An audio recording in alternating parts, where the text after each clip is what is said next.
जय श्री श्याम दोस्तों, आस्तिक कहानियों में आपका स्वागत है। श्रीमद् भगवत गीता संपूर्ण संक्षिप्त में आज हम सुनेंगे 10वां स्कंद, वासुदेव देवकी विवाह एवं भगवान का देवकी के गर्भ में प्रवेश। बोलो श्री कृष्ण भगवान ने की जय। परीक्षित ने कहा, हे मुनिवर, भगवान परम ब्रह्म ने यदुवंश में कृष्ण नाम से अवतार लेकर कौन कौन सी लीलाएं की सो विस्तार से समझाने की कृपा करें। सुखदेव जी बोले, हे राजेंद्र, धन्य है तुम्हारा भाग्य जो भगवान की कथा सुनने को उत्सुक हुए हो। भगवान की कथा कहने और पूछने और सुनने वाले तीनों पुरुषों की मुक्ति होती है। हे परीक्षित, एक बार दुष्टों के भार से पीड़ित हो पृथ्वी गौ रूप धारण कर ब्रह्मा जी के निकट गई और अपना कष्ट सुनाया। पृथ्वी का दुख सुनकर ब्रह्मा जी भी दुखी हुए। वे पृथ्वी को साथ लेकर शिव जी के पास पहुंचे और पृथ्वी के ऊपर जो विपत्ति थी वह कथा कह सुनाई। शिव जी ने कहा, हे पृथ्वी, आप वापस जाएं। मैं और ब्रह्मा जी दोनों गोलोक जा रहे हैं। वहां जाकर परम ब्रह्म कृष्ण से विनय करेंगे। पृथ्वी के जाने के बाद दोनों देव गोलोक पहुंचे और भगवान कृष्ण की स्तुति करने लगे कि धरती को पापियों के भार से मुक्त कर दें। तब परम ब्रह्म कृष्ण बोले, हे देवताओं, धैर्य रखें। मैं स्वयं पृथ्वी का भार हरने के लिए वसुदेव के घर जन्म लूंगा। तुम सभी यदुकुल में पैदा हो जाओ। आज्ञा मिलते ही देवलोक में कार्य शुरू हो गया और सभी देवता अपने अपने अंशों से पृथ्वी पर पधारने लगे। इधर मृत्युलोक में वसुदेव जी का विवाह देवकी से हो गया। विवाहोपरांत विदाई के समय वसुदेव जी के साथ देवकी रथ में सवार हुई और देवकी का चचेरा भाई उग्रसेन का पुत्र कंस अपनी प्रिय बहन देवकी को विदा करने के लिए रथ हाँकने लगा। तभी मार्ग में आकाशवाणी हुई, अरे कंस, जिस देवती को रथ में बिठाकर प्रेम पूर्वक विदाई दे रहे हो उसका 8वां गर्भ तुम्हारा संहार करेगा। यह सुनकर कंस तलवार लेकर देवकी को कत्ल करने के लिए तैयार हो गया। तब वसुदेव जी उसे समझाते हुए बोले, हे कंस, तुम्हें इसके 8वें बालक से भय है ना? मैं प्रतिज्ञा करता हूँ कि मैं इसके सभी बालकों को पैदा होते ही तुम्हें सौंपता रहूंगा। अतः तुम अब इसकी हत्या ना करो, क्योंकि यह हत्या तुम्हारे लिए महापाप होगा। कंस ने यह बात मान ली और वसुदेव जी देवकी को लेकर अपने घर चले गए। तदनंतर देवकी ने 8 पुत्र तथा 1 कन्या, 9 संतान 1-1 वर्ष के अंतर में उत्पन्न किए। पहला कीर्तिमान नाम का पुत्र हुआ। उसे वसुदेव जी ने अति दुखित हो कंस को समर्पण कर दिया।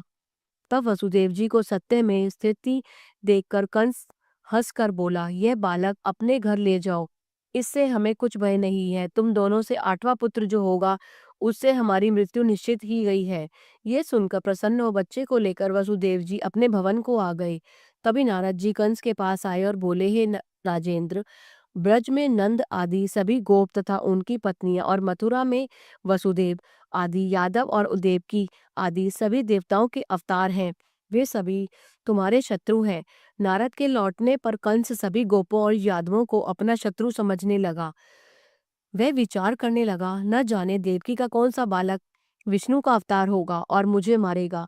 अतः तुरंत उसने वसुदेव और देवकी के दूतों से पकड़वाया और मंगवाया और हाथ में हथकड़ी तथा पैर में बेड़ी डालकर कठिन कारागार में बंद कर दिया। तत्पश्चात कंस कारागार में सभी बालकों को पैदा होते ही मारने लगा। बोलो श्री कृष्ण भगवान ने की जय। भगवान कृष्ण का जन्म। योग माया के द्वारा परमब्रह्म ने 7वें शेषनाग वाले गर्भ को देवकी के उदर से खींचकर गोकुल में स्थित रोहिणी के गर्भ में डाल दिया। 7वें गर्भ का रोहिणी के गर्भ में आरोहण होने से कंस को वह समाचार दे दिया गया कि देवकी को गर्भपात हो गया है। इसके बाद 8वें गर्भ में स्वयं नारायण श्री कृष्ण ने पदार्पण किया।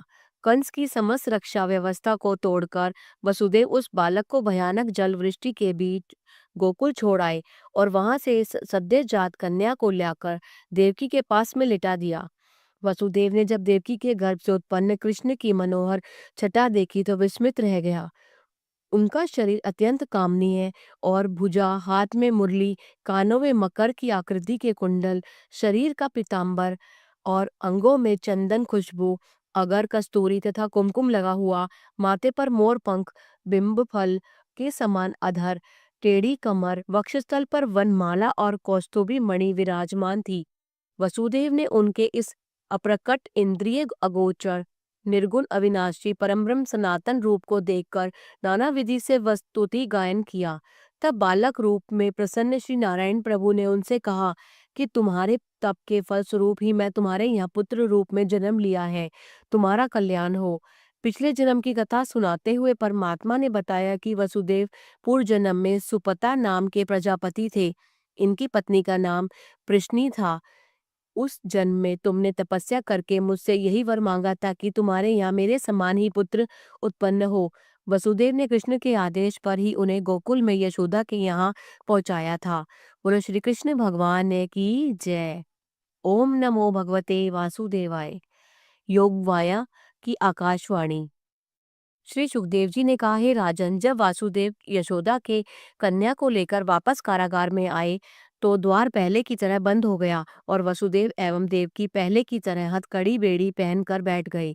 कन्या शैया पर सुलाते ही रोने लगी।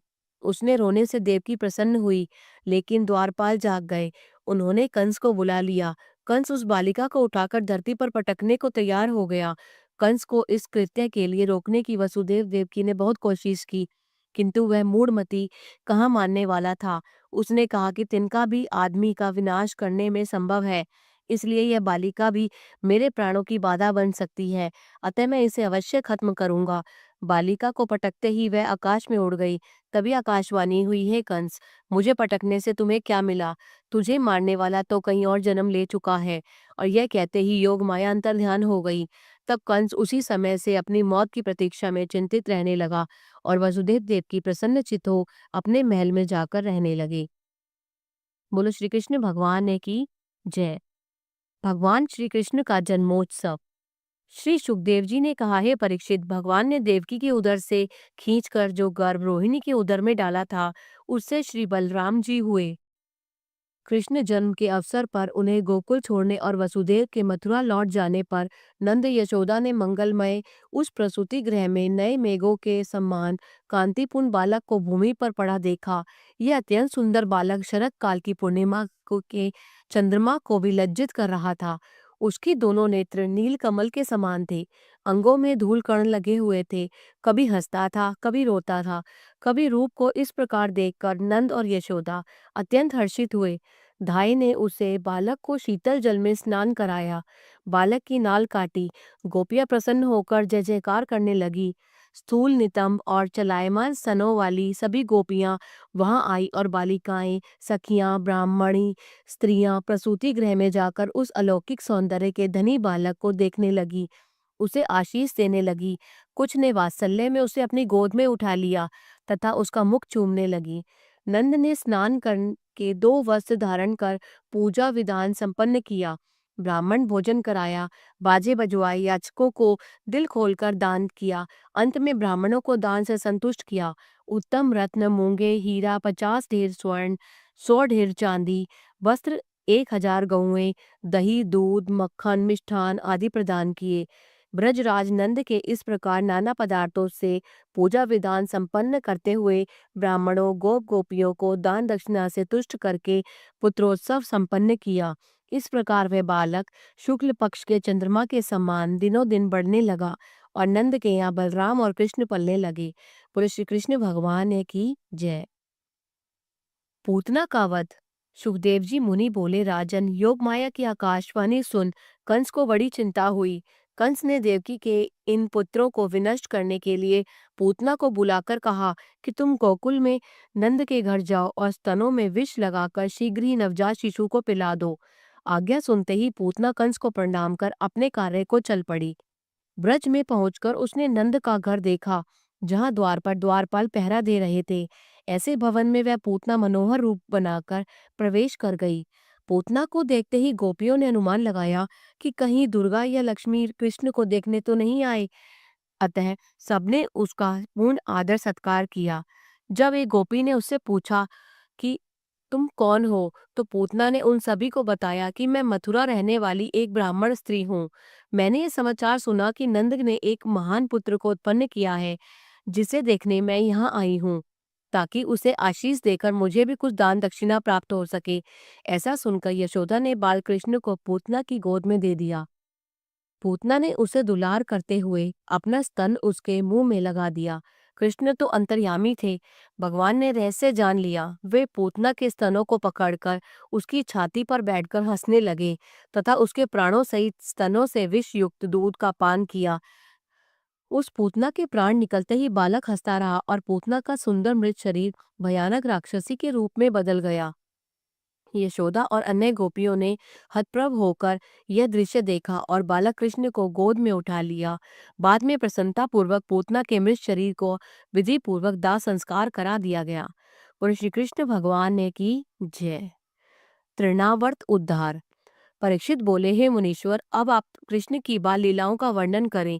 सुखदेव जी ने कहा कि एक बार के जन्मदिन पर यशोदा उन्हें तेल लगा रही थी। गोपियों के आने पर उन्होंने कृष्ण को पालने में सुलवा दिया। तभी कृष्ण रोने लगे। तभी कृष्ण के भेजे हुए तृणावर राक्षस ने आंधी से अंधकार पैदा कर दिया। बालक को ना देख यशोदा रोने लगी।